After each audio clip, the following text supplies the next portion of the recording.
This is a traditional log cabin block. With the blendable curve technique, you will make one block that is all dark and one block that is all light. You will layer them right sides up on top of one another and cut a freeform curve from one diagonal to another. It is not necessary to avoid the seam intersections. You will just have a bit more bulk within your seams. You want to take your rotary cutter and come right in on one diagonal and right off the other diagonal. You will be successful however you cut this block. If you come off here or here, your block will just be a bit smaller.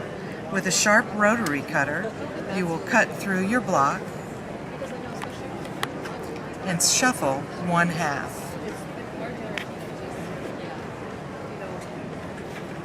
The piecing of this block has been altered to compensate for the distortion the curve will create when you cut and sew it. You will not need to match your seams as you go along. You will bring your two blocks right sides together, your two halves right sides together, match your bottom corners,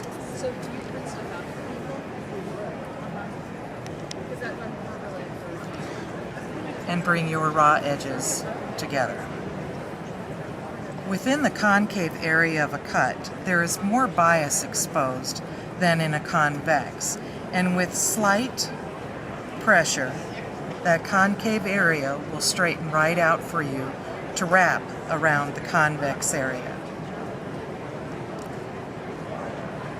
Once the block has been cut, sewn, and pressed, you will come back in with your ruler and square it to size. From your traditional log cabin block will come curvaceous cabins.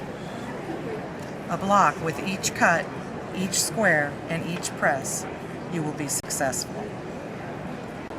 Hi, my name is Peggy Bargle, and with the help of C&T, I produced my first book, Blendable Curves. For most of us, taking those first scary steps beyond traditional patchwork can be overwhelming.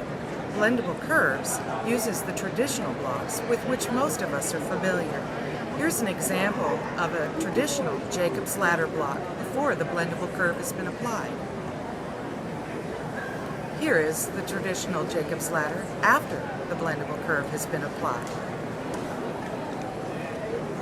Here is a traditional quarter square pinwheel block, and after the blendable curve has been applied.